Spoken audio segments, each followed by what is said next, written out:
Boa noite, pessoal. Primeiramente, gostaria de agradecer ao professor Ulisses pelo convite para estar participando com vocês hoje aqui. Conheci o professor Ulisses nas últimas semanas, né, quando eu consegui escrever ali o primeiro artigo da minha tese, que, como ele trabalhou no isolamento da bactéria, convidei ele para participar e também contribuir no trabalho. E agora eu quero também poder contribuir com a formação aí de vocês, com as informações que eu adquiri ao longo da pesquisa. Eu estudo sobre o tema de adição de bactéria em concreto há aproximadamente 6 anos, né? Eu comecei lá no meu trabalho de conclusão de curso a estudar sobre isso. Não eram bactérias de caverna naquela época. As bactérias de caverna, elas foram tema do meu doutorado, que se iniciou há aproximadamente 3 anos. E aí, então, o professor Admilton Júnior, aqui da UEL, basicamente orienta meu trabalho de doutorado. Ele me disponibilizou essas bactérias que foram isoladas pelo professor Ulisses e eu comecei a trabalhar com elas. Eu vou apresentar para vocês um pouco sobre o que eu já obtive de resultado e como que funciona essa atuação das bactérias na autocicatrização de fissuras, né? Estou compartilhando a minha tela com vocês. Gostaria de aproveitar, né, já falaram que eu sou da Universidade Estadual de Londrina, para divulgar o nome também. O programa de pós-graduação que eu estudo é na área de engenharia civil, e atualmente o meu projeto de pesquisa ele foi contemplado com um edital de fomento, chamado de Sinapse da Inovação, Paraná, e nós abrimos uma empresa, então estamos trabalhando no desenvolvimento de um produto comercial à base de bactéria, e a empresa, então, chama Cinebio, aproveitar para divulgar para vocês também. E aí, para começar, eu trouxe aqui um porquê de se estudar materiais autocicatrizantes no contexto, né, da engenharia civil. O que a gente tem? Eu tenho certeza que todos vocês já entraram em uma casa, em um prédio, ou já viram, né, uma estrutura de viaduto e já viram fissuras, né? As fissuras, elas são um problema frequente em todos os tipos de edificação. E essas fissuras, elas acontecem justamente pela baixa resistência à atração dos materiais cimentícios. Quando eu falar materiais cimentícios, pensem tanto em concretos como em argamassa, porque o mecanismo de atuação da bactéria é o mesmo para essas duas situações. E aí, as fissuras, a princípio, para quem não é da área de construção civil, pode pensar que elas são apenas um dano estético. Mas, além desse dano estético, elas causam a degradação desses materiais, né? Elas aceleram a diminuição da vida útil e também da durabilidade. Então, a gente tem que sempre buscar materiais que ou não fissurem, a partir da adição de algum aditivo, ou, no caso da abertura de uma fissura, que o material ele tem a capacidade de autocicatrizar essa fissura, ou seja, ele fechar essa fissura sem que nada seja feito. Só para a gente entender um pouco o que seria essa autocicatrização, vamos imaginar que aqui na minha mão eu fiz um corte e eu não passei nenhum remédio nesse corte e eu também não fiz ponto. Mas o meu próprio organismo conseguiu, com o tempo, regenerar a pele ali nesse corte sem que nada fosse feito. Isso seria a autocicatrização ou autorregeneração. Nos materiais cimentícios não é diferente. Então, por exemplo, se um material for considerado como autocicatrizante, a partir de uma abertura de fissura, não se precisa fazer nada naquela fissura que o próprio material ali, os aditivos que foram incorporados a ele, vão atuar no fechamento dessa fissura. E aí as bactérias, então, elas surgem como uma inovação para a solução dessa problemática de fissuras e elas estão sendo utilizadas, né, estudadas em todo o mundo e são apresentadas como uma solução de restauração ecológica e promissora. Por quê? Porque não é difícil de eu reproduzir essa bactéria para eu conseguir, né, esse micro-organismo para que ele gere autocicatrização nos materiais cimentícios. E também o carbonato de cálcio, que é formado pela bactéria para autocicatrizar, ele é compatível com a matriz cimentícia. Então, além de tudo, é um material que tem compatibilidade ali e que também tem uma elevada resistência, que tende a aumentar a resistência do material, seja ele um concreto ou uma argamassa. E aí eu trouxe aqui só um panorama de uma imagem, onde a gente tem uma fissura sendo autocicatrizada, a gente consegue ver os cristais sendo formados aqui nessa fissura. E a autocicatrização, ela é qualquer processo realizado pelo próprio material que resulte no fechamento de uma fissura, sem necessariamente a recuperação de uma propriedade. Então, por exemplo, a autocicatrização, ela fecha a fissura, mas se ela não melhorar a resistência à compressão, por exemplo, ela continua sendo classificada como autocicatrização. No caso, quando se tem um aumento de uma propriedade, além do fechamento da fissura, a gente usa o termo de autorregeneração, porque além, então, de fechar a fissura, há a melhoria do material devido do aumento de alguma propriedade ou da melhoria de alguma propriedade.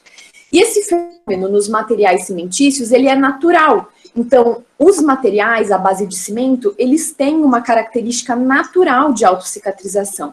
Só que essa característica de forma natural, ela é limitada para fissuras muito pequenas, de até no máximo 0,1 milímetros. E aí, com o tempo, diferentes métodos começaram a ser estudados para tentar potencializar esse fenômeno de autocicatrização, sendo que os métodos mais conhecidos e utilizados são a partir da adição de polímeros encapsulados e das bactérias. E eu trouxe aqui uma imagem de microscópio eletrônico de varredura das bactérias, né? São bactérias do gênero Bacillus, que normalmente são utilizadas, elas têm esse formato aqui de bastão, né? Por isso do nome Bacillus.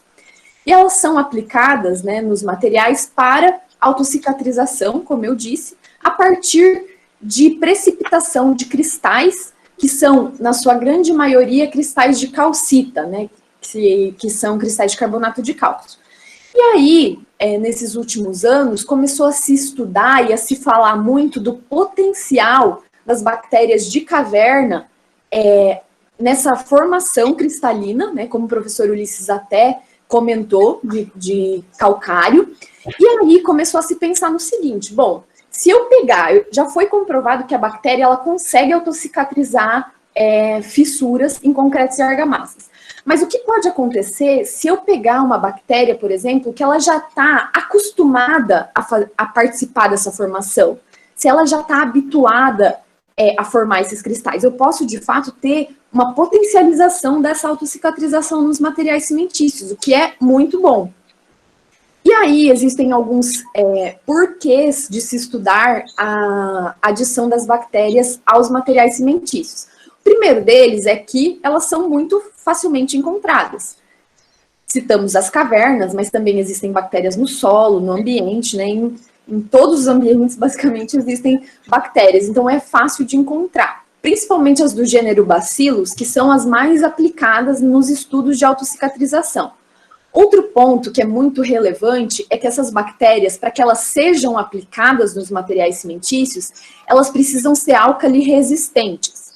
Por quê? Porque o pH de concretos e argamassas é em torno de 12. Então, se a bactéria ela não for resistente ao ambiente alcalino, ela não vai sobreviver dentro da matriz cimentícia. E o outro ponto que é muito importante é que as bactérias do gênero Bacillus, também a grande maioria, ela tem a capacidade de se transformar em esporos. E esses esporos, eles são uma forma da bactéria se manter, vamos dizer assim, dormente, inativa, com um metabolismo baixo, só que ela não está morta. E aí, por exemplo, quando eu adiciono esse esporo a uma matriz cimentícia, ele pode ficar ali nessa forma dormente por centenas de anos. E quando uma fissura se abrir e a umidade entrar nessa fissura, esse esporo tende a germinar, a voltar a ser uma célula vegetativa, nessa forma de bastão aqui, que eu mostrei na imagem para vocês, e precipitar os cristais que vão atuar no fechamento da fissura. Então, é uma solução realmente muito inovadora.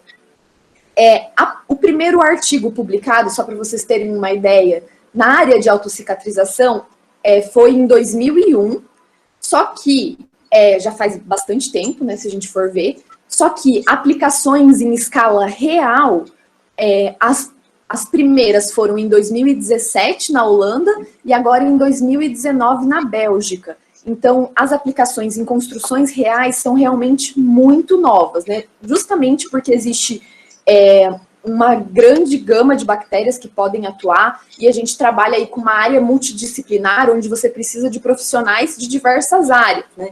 Só para vocês terem uma ideia, Eu, na UEL, trabalho no Departamento de Construção Civil, minha orientadora direta é do Departamento de Construção Civil, a professora Berenice.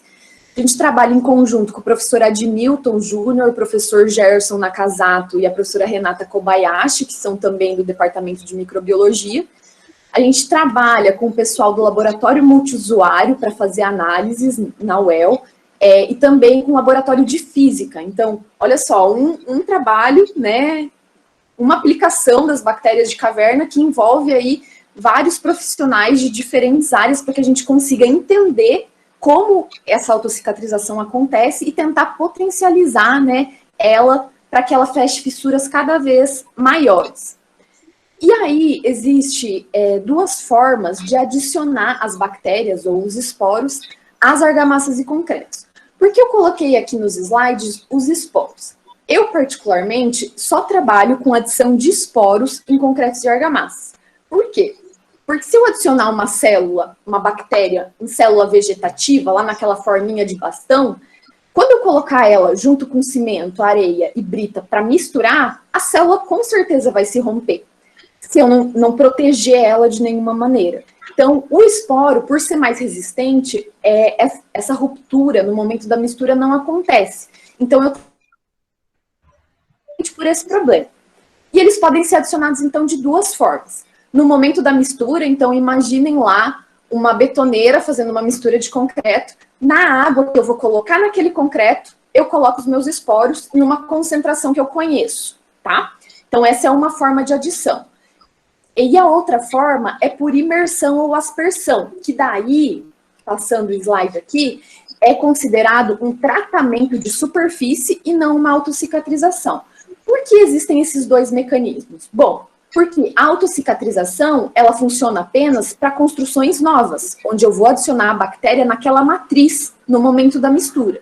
Enquanto a aspersão ou a imersão pode ser considerado um tratamento de superfície para fissuras existentes em edificações já construídas. Então, existem essas duas possibilidades.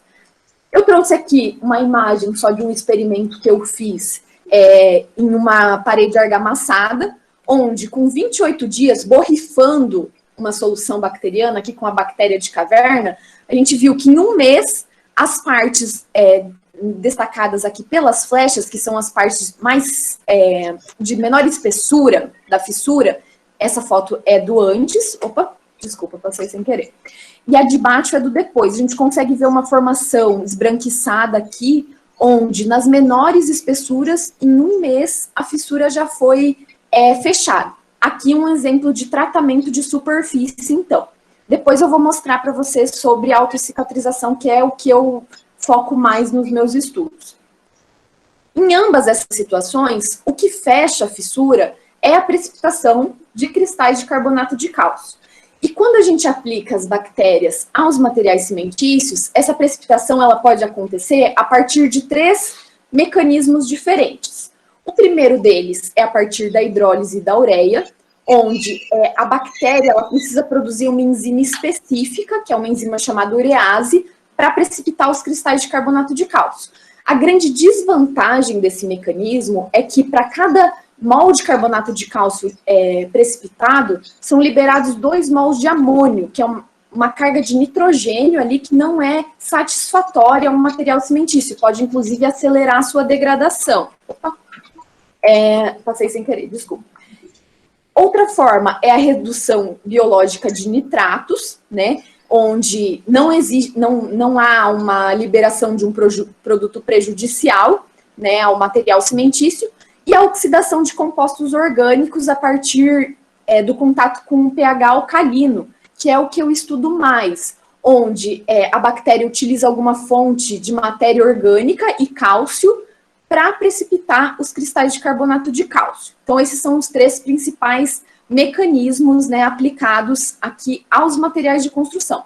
Quando se fala da precipitação biológica de cristais, existem outros N mecanismos, mas quando se trata dessa aplicação no material cimentício, esses 3 são os mais estudados. E aí, agora, eu trouxe para vocês uns resultados que eu obtive ao longo dos meus anos de estudo. Esse primeiro aqui é do meu trabalho de conclusão de curso, onde eu adicionei uma bactéria Bacillus subtilis, que foi isolada de uma folha de plantação de arroz. Essa bactéria foi adicionada num concreto, na concentração na água da mistura de 1,2 vezes 10 no oitavo esporos por ml. E aí, o que eu fiz? Eu moldei essa amostra.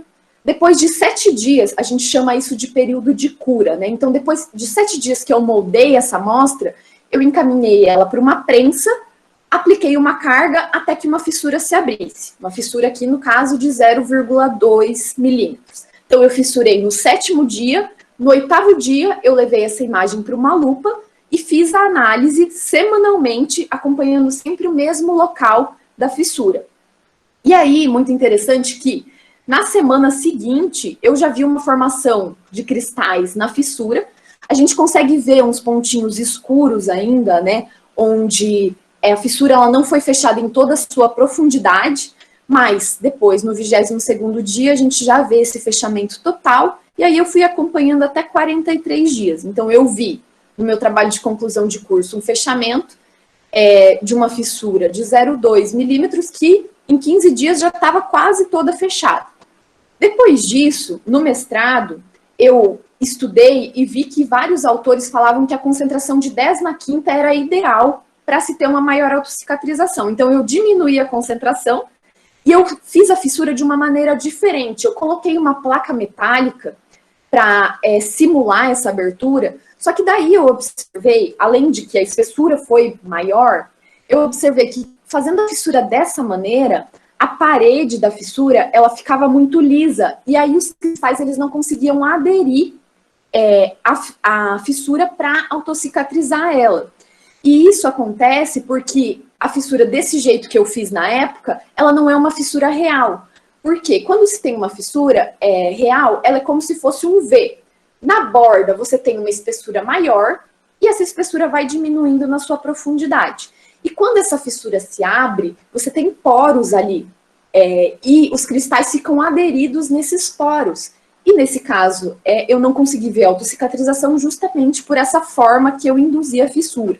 Mas depois eu já mudei isso para o doutorado. Esse resultado aqui é com a bactéria isolada da caverna que o professor Ulisses disponibilizou para o professor Admilton.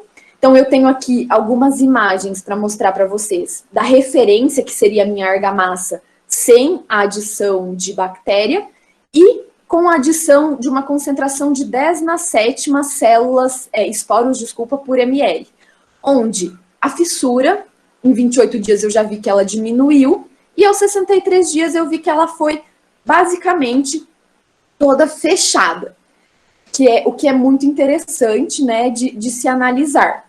E aí eu trouxe uma outra imagem aqui, mais de lado, mostrando o lado da fissura aqui, no 7º dia, eu também fissurei no 7º dia, e 3 semanas depois eu consigo ver a formação cristalina aqui de carbonato de cálcio, principalmente no local onde a espessura é menor.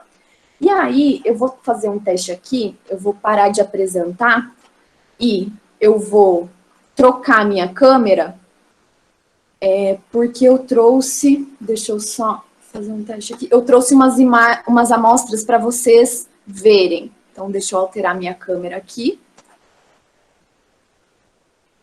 Alguém poderia só me dar um ok se vocês estão vendo as minhas amostras? Tá ok, professora. Ótimo. Então, aqui, deixa eu só trocar a câmera para eu ver também. Então, essa aqui, por exemplo, é uma amostra de referência, por isso que ela está com um R aqui do lado.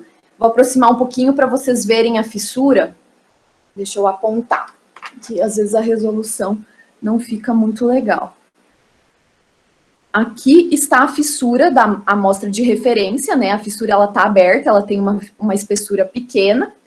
E agora eu vou mostrar para vocês com adição de bactéria. Então, essa daqui, vocês conseguem ver a fissura. Essa concentração foi de 10 na quinta células por ml, onde, se eu olhar o lado aqui, a gente não consegue ver a fissura, ela já fechou nas suas menores espessuras, né? Se a gente virar a amostra aqui, eu consigo mostrar para vocês a formação do carbonato de cálcio na fissura, essa formação esbranquiçada, né? Na concentração de 10 na quinta.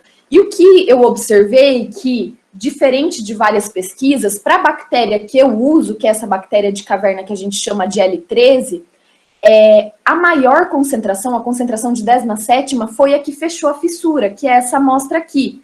Vocês conseguem ver essa formação esbranquiçada aqui? Aqui é onde se tinha fissura antes. Vou virar a amostra para vocês verem do outro lado também. Essas amostras estão com um pouco de poros, porque foi um teste preliminar que eu fiz. Então, aqui, nessa parte esbranquiçada, é onde a gente tinha a fissura e a bactéria atuou, então, no fechamento dela. Deixa eu voltar a câmera aqui para mim. E isso foi muito interessante, porque, a princípio, 95% dos trabalhos dizia que a concentração de 10⁵ promovia uma maior autocicatrização. E eu vi que isso varia de um micro-organismo para outro. Então, isso não é regra. Cada micro-organismo, de fato, precisa ser estudado. E aí, voltando aqui para a minha apresentação de slide, além do fechamento de fissuras, a gente vê também uma diminuição nos poros de concretos e argamassas. Isso aqui é uma imagem de um poro de uma referência, né, que não tem adição de bactérias. Agora, na sequência, nós temos um com adição de bactérias, a 28 dias de análise, depois a 168 dias, onde a gente vê os poros sendo fechados, né? Isso foi mais evidente ainda quando eu aumentei a concentração bacteriana.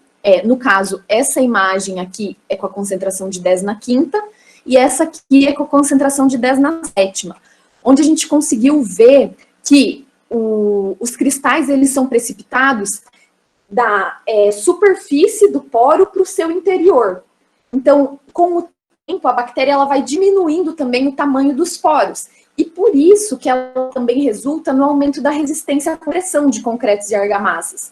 Por quê? Porque a porosidade ela está intimamente ligada à resistência. Quanto mais poros, menor a resistência. São grandezas inversamente proporcionais.